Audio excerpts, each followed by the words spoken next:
Hey everybody, welcome back to part 4 of the Peak Performance on the Bulletproof Dental Practice podcast. If you're just tuning in now, my name is Peter Boulden and I am the co-host alongside with my partner, Dr. Craig Spodak in Delray Beach, Florida. And with 45 years of combined experience and 7 locations between us, our mission is to create life-changing impact for entrepreneurial dentists through our Bulletproof pathway. And that goes from starting at vision all the way through the process of financial education and wealth. Again, this is part 4. We've gone over in the buckets of what I'm putting this in. This is a non-dental series or bonus part of the Bulletproof Dental Practice podcast, and we're just going over peak performance because I care about you as a human, as a body, and I think it's interesting because many people seek me out, like I've said on previous pods, either for dentistry, of course, the business of dentistry, marketing, things like that, cryptocurrency, but also biohacking. So I think sharing is caring, and I wanted to excuse that if you heard that loud thunder here in Atlanta. But I think sharing is caring, and I'm fascinated by a lot of this stuff. So I put together this I wanted to do kind of a short series where I'm breaking down what I think is the key buckets of what you should be looking at for peak performance and using your body. Because we only get one. We get one, and we get one ticket in this world. So without further ado, I will move into the last two. I will move into the last 2 buckets of this series or this bonus series, which is talking about brain training or enhancing brain function or using your brain to the best advantage, and then talking about longevity or increasing the longevity of your lifespan and creating quality years. I think in our lifetimes, 100 will be the new 60, or 60 will be the new 100, however you're supposed to say it. But I think 100 is going to be no problem. Science and data and big data and computing and AI, they are all converging to help us. But we have to kind of take advantage of that technology and use it to our advantage. But I don't think that seeing people that are 100 years plus is going to be crazy by the time we're into that range of our lives. So, and again, I'm 46 years old, and I think if you're born today, like our children, that there's going to be something that you're going to reach, and I'll talk about this later. But there's something called escape velocity, where science gains you a year for every year that you're on Earth, and it just keeps enhancing the longevity of your body through quality years, not just becoming your brain on a not a petri dish, but I'm trying to say, a beaker, something like that. You've seen that in kind of science movies, but that's not the point. It's increasing lifespan with quality years, being able to still run and move and think and discuss and convert, all the things. Okay, so without further ado, I'm going to jump right back into train your brain. This is one of my favorite things, and I spoke about the Bulletproof coffee stuff and adding nootropics there, but I think nootropics are awesome, and you can definitely tell when you are on them. Some of the most simple and basic ones, are ginseng and things like that, but I don't really see a difference. But I got involved with looking at nootropics, I think maybe through Ben Greenfield, or maybe even the movie that, what is the movie called? Limitless, with Bradley Cooper, right? When that pill, the pill that they're actually describing is a pill called modafinil in that. And so it's a prescription drug designed for people who are narcoleptic. But I know some people who have it because of their schedule or whatnot, but it does kind of act like different than Adderall in that it doesn't give you that kind of jitters. Adderall is a methamphetamine, and obviously by prescription only, same with modafinil. So I'm not advocating anything other than that to expose you to what some of the nootropics are. A nootropic is something that really just opens up and enhances the quality of your thinking, the clarity, the understanding, just makes you feel mentally more stable. And like I said, one of the easiest things is a mushroom mix, and you can Google this on Amazon. But like chaga mushrooms and lion head and things like that, they make mushroom mixes, and you can just add them or augment them to your coffee. And it's a pretty thing. You just put a scoop in. You really can't taste it. It actually kind of tastes like coffee if you just were to taste it as a whole. But mushroom mix is there's powers beyond being a nootropic. There's some anti-cancer, antiviral, antifungal, things like that. But mushroom mixes are something to just add to coffee, or some people just drink it as kind of like a tea. Nicotine I'm not advocating that someone start smoking by any means. I'm just talking about nootropics as a whole. Nicotine is a very powerful nootropic. Some people utilize the gum for that. And again, we're a dentist. I'm not advocating either one of those. My job is just to my purpose here today is just to discuss what a nootropic is. There are some underground nootropics that Ben Greenfield talks about. I'm going to close down some of these, but there are some things that are regulated or kind of off grid. And I am a fan of Ben Greenfield. I think he's a good biohacker. I think his podcast is pretty fascinating. Sometimes he goes off the deep end a little bit. He's actually been on the Bulletproof Dental Practice podcast, believe it or not. So if you don't know who Ben Greenfield is, I think it's the biggest fitness pod in the world. But sometimes, he does some crazy stuff, like he injects stem cells into his what. I've seen him do IV push NAD, which I've done, but not through a push because it's super intense. I've done it through an IV bag. But anyway, he talks about in this article here. So if you're listening, you can just Google Ben Greenfield. But this article is called "Boost Your Brain Power with These 4 Underground Highly Effective Nootropic Compounds" that most people don't know about. And it's just kind of fascinating to see that some of the things that are available and out there, and a lot of people, believe it or not, people in Silicon Valley were notorious for taking modafinil, and I think that's where the movie Limitless came from, because they were able to get quality time and output from their brain without having kind of habit-forming stuff like Adderall. Sometimes can be habit-forming. But as we all know, like in college, a lot of people used Adderall. Even back in the day when I was in college, 100 years ago, people were using Adderall, right around test time to study because it just created this like blinders on. So a nootropic is essentially just a brain enhancing thing. And some of them are naturals, some of them are not. But there is a whole science around this. So I'm not saying train your brain through nootropics, but I think it's a really interesting thing. And a lot of people ask me about it. So I felt I wanted to just discuss it a little bit. There's another idea I got. The next idea I have in this Train Your Brain is something called Lumosity. And I got this idea from Rob Dyrdek, who Rob Dyrdek was I don't know if most of you know him. He's had the show on MTV where the bloopers. What is that? Why am I drawing a blank? Anyway, he started DC Shoes. He is quite the businessman. I listened to tons of his. He is one of the most shocking people I've ever listened to in a pod.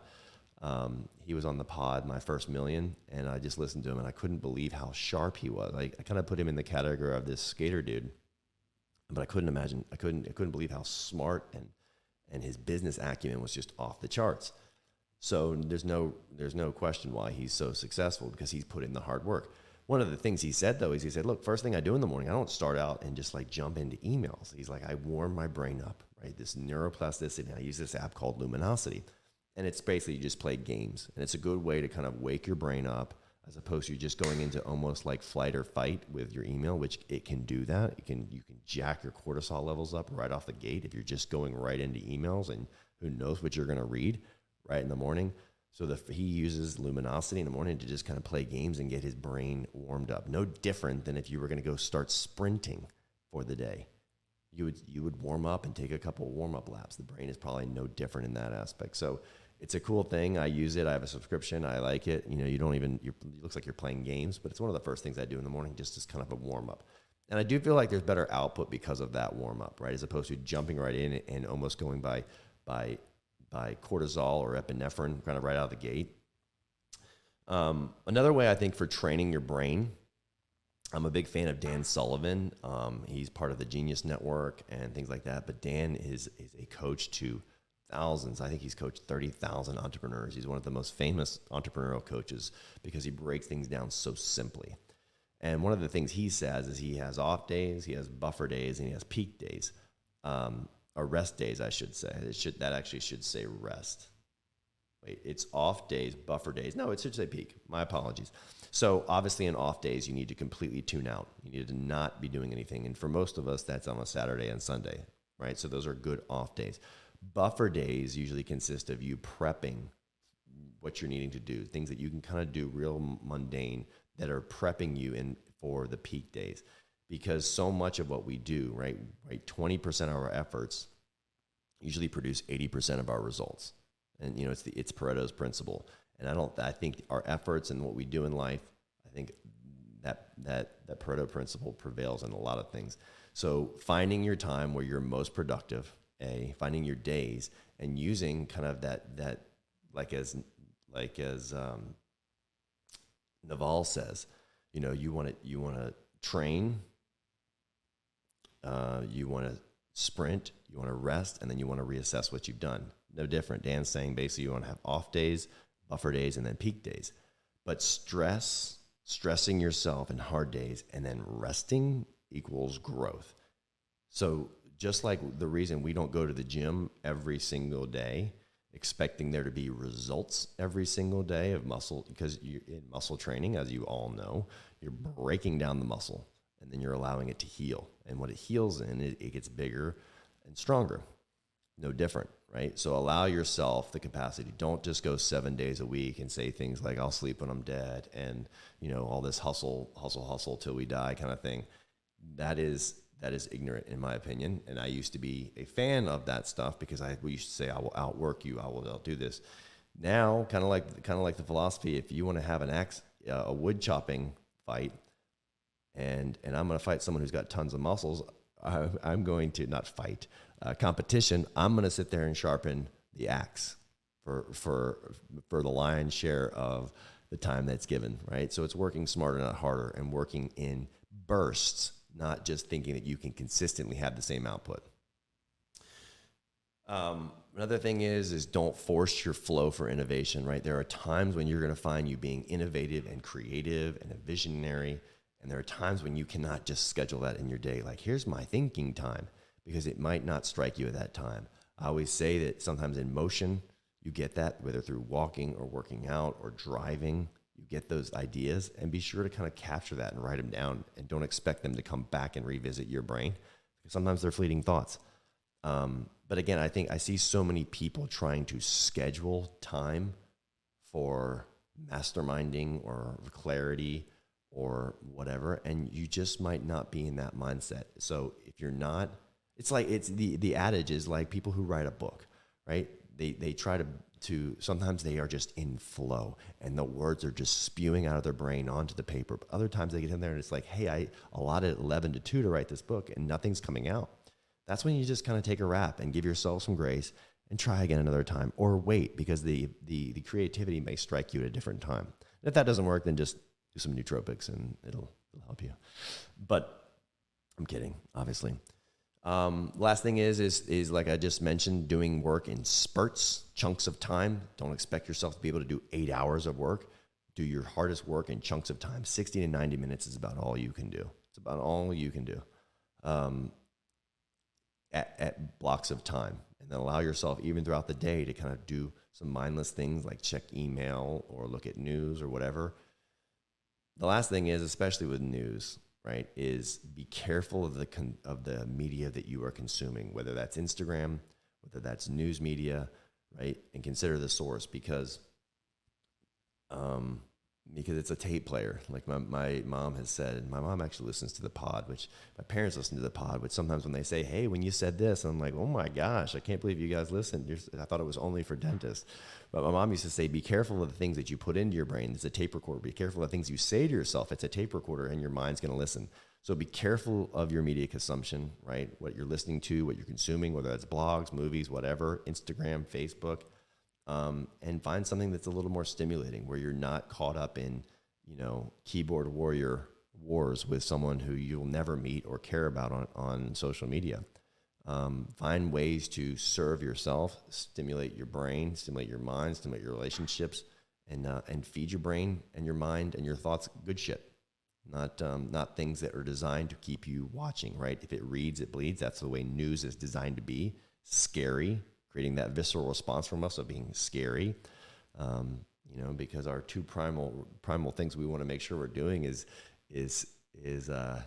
thrive and survive. And they prey on, I think the news sources prey on that because they want us to be like, holy shit, the sky is falling. I better just sit here all day long and watch the news. They've got ads to sell. So moving on from that is training your brain. The last thing is something that I think I'm just really interested in. And I don't know. And again, it is longevity. And I'm interested in longevity, not from a narcissism standpoint, but I think that, look, if I get to meet my kids, if I get to meet my great grandkids and I have the ability to do so because I was paying attention to what science could offer, and I was a young Thundercat 100-year-old because I was paying attention to science, like that'd be awesome, right? What I don't want to do is get to being 70 and saying, oh shit, I should have done all these things. And if I could have had 30 years if I had just been paying attention. So I don't want to live a life of regret when I know, like, I love my life. I love the people in my life. I love all the things. And so if I can extend that, like, let's do that. So longevity, I think, and Peter Diamandis says this, he says, at the end of the spectrum, you see life as short and precious, right? When you're kind of at the tail end, you'll consider yourself lucky if you make it to age 75. On the other end, now we have another group that's focused on making it the 100-year-old the new 60. And you see aging as a disease. You actively track breakthroughs in biotech through like gene therapies and CRISPR and cellular medicines that have the potential to slow or even reverse aging. And, and things like, I mentioned in some of the testing, like the Gallery test, like that's a new test that you can, be looking for cancers that could potentially take you out. But there's other things in terms of longevity. In diet, so there are a couple of things that I will talk about in longevity. I think this is one of the most interesting components of biohacking. And there's basically, I'm going to start going through the list of kind of what I think.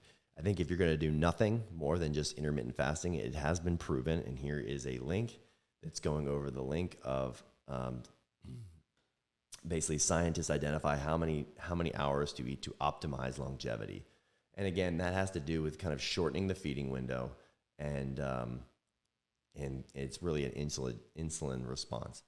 So there's definitely science to this. They've studied rats, they've studied humans, but the humans are not conclusive enough because obviously the longevity thing, that's hard to. This is kind of newer research, but intermittent fasting there is consensus among the medical community that kind of shortening that window, that feeding window from let's call it from shortening it from 16 hours, if you're getting 8 hours of sleep, down to 7. That there are longevity effects that happen through glucose control and things not being spiked and ramped up and hormones and all these things and just wearing your organs down. There is genuine science to longevity with this. So the simplest hack, I did a talk once on all this stuff to a group of men, and I said, look, if you're not taking away any of this like crazy stem cells and Gallery test and nootropics, if you take away nothing, like just try to intermittent fast. Again, we spoke about heavy weights, and that having stronger muscles is linked to living longer. And there was a link there that I kind of linked on that study that showed that.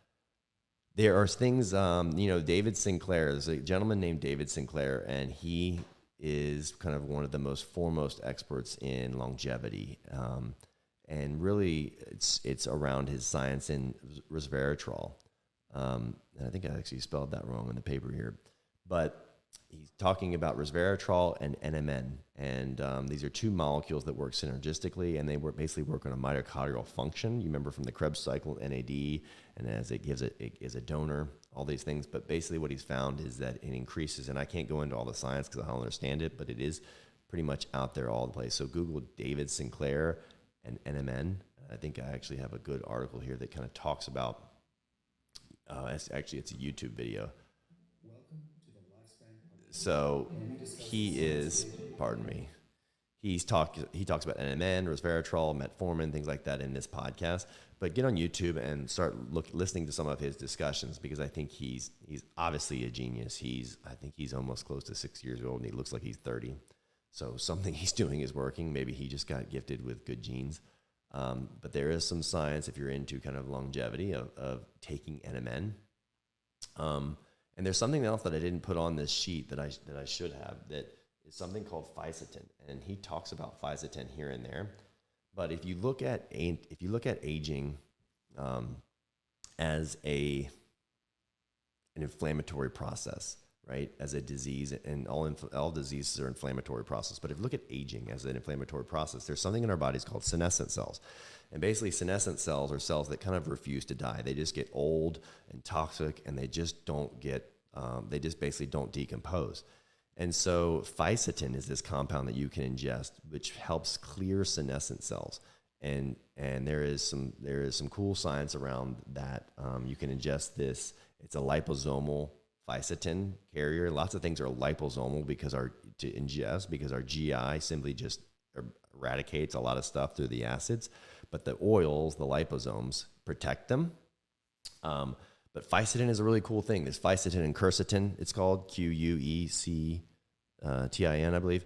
But fisetin is proved to be more effective, and you take it and it's called a bump and run or hit and run technique, where you take it for 3 or 4 days, a dosage 3 or 4 days a month, basically as a cleansing process to get rid of senescent cells, because the science is now finding out there is some inflammation associated with aging, which then creates a cascade of more inflammation. So potentially that is the aging process. I'm not saying that fisetin is the fountain of youth, but I am saying that there are probably a lot of things that are contributing to that you can at least slow. And that is the goal, to slow or even reverse, as Peter Diamandis says. There's some other harder core things like rapamycin. Like there's a guy that I watch on YouTube. You know, I pretty much only watch YouTube, y'all. It's almost embarrassing. People will come in, and I don't even know why I have cable anymore, but I watch these things on biohacking or cryptocurrency or dentistry or marketing or whatever, or cars, whatever it may be. But this guy named Dr. Bradley Stanfield, I think he's down in Australia. But I would subscribe to his channel, and he talks about my longevity predictions for 2022. So he talks about rapamycin a lot. He talks about metformin, and some of these things, for you or me, the risk might not be worth the reward. It might not be that important. But at least it's really interesting. If you're at all interested in it, look at that podcast with him. I'm sorry, not podcast. Look at that. It's called My Longevity Predictions 2022 by Dr. Bradley Stanfield. And he's going to go over some of that stuff. I spoke of fisetin. I spoke of the Gallery test in the testing component of the peak performance. And the Gallery test is now just science is now, is constantly advancing and making our lives better. And the Gallery test is new technology that uses computers and testing and AI and whatever to look for about 50 plus cancers through a simple blood draw. And I had this done because there were some concerns in my life, and now I think tests like this are great for finding out and alleviating some anxiety that may be existing in your mind related to that. Like I said, I had deep level testing because I was told I had Crohn's disease back in the day. And I said, look, if I can find out more and it can alleviate some of my thinking, then I'm going to do that. And yes, some of it's expensive, but like, golly, you get one body, one life, one ticket, whatever you want to make you see. The best investment, as you've always seen, is make an investment in yourself. And usually when people use that adage, right, they're talking about like, I'm going to go to this continuing education, or I'm going to go to this, I'm going to invest in me in nice clothes. But like at the apex of that should be your health, because health is wealth, as we all know. But a lot of times we only use what's in our plan, or we blow off the physical that we should have had. And I'm guilty of it as well. But so it's I think that's a baseline where you're doing testing and things like that. And then getting into kind of biohacking and longevity and enhancing what you have is a whole different level. One thing I think that's worth mentioning is, obviously we all know what stem cells are. There is stem cell therapy is controversial here in the United States, but there are many other places doing it. Tony Robbins talks about this a lot in his book on Life Force. I think Antigua is trying to be, in Panama, are becoming kind of universally known as the epicenter for doing some of these therapies, using, and again, I'm not going to go into the science of knowing all of it, but it's, cord blood and things like that. I went in a different direction and had my own stem cells, right? Because we know that biologically they are not going to be in conflict. There's not going to be an autoimmune response or an immune response to anything that's injected from that. As Tony talks about, he had a kind of a cytokine response when he went and had something addressed for his shoulder, which fixed it, but he had kind of a cytokine response. But with your own stem cells, obviously, you're not going to have that response. So I think it was 3.5 years ago, I went and had stem cells harvested from my iliac crest of my hip. And I was awake. I didn't have to be sedated. It wasn't the most pleasant thing in the world, right? Having instruments go in and break that cortical plate in just a small little bit and then suck out stem cells. It's crazy, right? So when I tell people this, they're like, what is wrong with you? Why would you do that? To me, I look at it like an insurance policy. I don't know one day what I'm going to use it for, but let's just say hypothetically in 10 to 15 years from now, or even, I think science is already there now, believe it or not, where we're going to have 3D biological printers, where if my liver fails, I'm going to be able to insert new stem cells. And because I have my genome mapped, it's genetically identical. I know this, and be able to print a new organ or print some kind of therapy. But I didn't want to, again, be 60, because your stem cells are locked cryogenically from wherever you harvest them. And just the same reason a lot of us, when we have children, we are getting their stem and we're getting their tissue and stem cells from the umbilical cord. Same kind of philosophy. They will be lucky because they will have this kind of forever being able to use 0-year-old, 1 day old, if you will, stem cells. I had to wait. Because I missed out on that opportunity. They didn't have that technology when I was born. I missed out on it. So I was able to take the next best thing, which when I was able to take advantage of it or found out about it, which was age 38. So the stem cells are 38 years old. I said 3.5 years, but it doesn't make sense. So no. So actually it would be 40. I had it at 42. I had it taken. But they're cryogenically frozen at that point. And again, I look at it like an insurance, and I've used it through this company called Forever Labs. And you can log in and look. I've actually had this guy on our podcast long time ago as well. And it's basically banking your own stem, right? And so why would you do that? And I'm not going to read the website and go over it.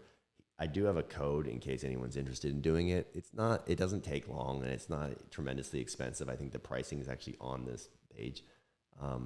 But you can get like $500 off or $250 off if you use the code PB597, which they had in my portal. So I figured I'd go ahead and tell y'all. Because I actually looked at the age of my stem today in preparation for this call. And that is it. Let me make sure I don't have anything else to talk about. Oh, there's the books. Here's a great article that I think if you're into longevity, Peter Diamandis, like I say, is one of my heroes, and I just think he's on the bleeding edge of all technology, whether that's medical, it's AI, robotics, all the things. Like that's his business, is to be on the cutting edge. But he wrote this article that basically says the 10 longevity resolutions for 2022. And it goes over things that we've already spoken about in this, like, hey, prioritize your sleep, exercise and build muscle. Number 2, exercise and build muscle. Number 3, look at that, 10,000 steps each day. Number 4, look at that, minimize sugar. Number 5, upgrade your community. Look at that. I promise I did not steal all these from them. Do an annual physical where it's a full body upload. Drink 2 to 3 liters of water a day. Eat a whole plant-based diet. So again, like we know what to do, right? Most of us know what to do. And maybe there's some things, if you've listened to all 4 of these podcasts, you didn't know what to do. And now you're like, cool, here's some good ideas. I'm going to dig in. But for the most part, the core of what you were interested in, right? Knowing what to do and enhance your life and the quality of life and feel better. And we know what to do. It's eat right, sleep right, and exercise, right? But here's Peter's article. I think it's worth it. So Google 10 longevity resolutions for 2022. And then as I've alluded to, also there's this book. I'm going to copy and paste it. by Tony Robbins. It's his new one, and he's actually donating all the profits to charity. And let's see, I don't know why that didn't just copy, but it's called Life Force. And let me see, and I believe it is out now. Hopefully this will work. I know I placed the order myself. No, it's not working. But anyway, it's Tony Robbins' Life Force. He does talk about things with stem cell technology, things like the Gallery test, which they're doing at the company Life Force. They are doing full body MRIs, and it's all about, diagnosis at the earliest level possible in order to increase longevity. So it's finding out which could take you out early in your life, and then enhancing things, whether that's nutraceuticals or NMN or things like that are enhancing the longevity. And that's how, and that's kind of where science, medical science is right now in terms of the longevity protocols. So that is it. I hope everyone enjoyed this series. I've had this on my list of to-dos for a long time. The last thing I want to talk about, which I think is just fascinating, and I alluded to it, and this is still in longevity, is something called escape velocity. And Peter Diamandis talks about this a lot. I believe Tony is going to talk about that tremendously in the Life Force. But escape velocity or longevity escape velocity is really gaining traction in the medical community. And it is a point for every year we survive, we gain an extra year, right? So the net is 0. You aged a year, but you gained a year. So, obviously you're pretty smart and you're deducing from this. Well, that means I could live in perpetuity. I don't know. Who knows? No one knows. But as research continues to progress, life expectancy will continually be extended longer than the time that is passing. So that's pretty crazy to think about. Peter Diamandis always says, like kind of in jest, like science and medicine are advancing so fast, just don't die from something stupid, right? Like don't race your car or go on a motorcycle jump or something. Just don't die of anything stupid, and you're gonna be able to extend your life because AI and computing and all the things are, like I said, converging into. There's another guy, if you're interested in this, his name is Aubry De Gray, and I think he's the father of longevity. From a scientist, but he's involved in a number of companies, and he thinks that escape velocity will be reached by the year 2036. So in about 14 years, right, holding on for about 14 more years, we will have the advantage of being able to, for every year that we're alive on Earth, potentially getting one back through advancements in science and tech. And then also never suffering from age-related ill health at any age. So that's pretty neat. I think that's pretty neat. And again, this whole series, this whole bonus pod I wanted to do it, because I'm fascinated with a lot of this stuff. I didn't want to go too in-depth with nerding out on this, but I wanted to keep it very topical and give kind of the highlights of what I like and study. At the same time, I think it's like I've said in jest, like sharing is caring, and if you can illuminate someone to kind of some of the things that are going on, and I'm not saying I'm the expert in any of the aforementioned things I talked about, any of the four, but if you can kind of make some breakthroughs for someone and change even just a little bit, like that's a win for me. And lastly, it's really just to take care of you. I've mentioned multiple times in the podcast, we get one ticket, we get one body, and a lot of people, especially, in dentistry, at dentistry, we are the bosses and we are the leaders typically. And there are a lot of people, because you have gone to school so long and you have invested in yourself, that now you have a lot of people depending on you, whether it's your family, your teams, or their families, or even your friends. So there's a lot of people depending on you. Not that other people don't have that, but I think in dentistry, we have a disproportionate amount. So it is incumbent upon us. It is important that we take care of ourselves because I think in serving so many people, we forget that we forget to serve ourselves. So put your own mask on first. Take care of yourself, because lots of people love you, especially this guy. We'll see y'all later.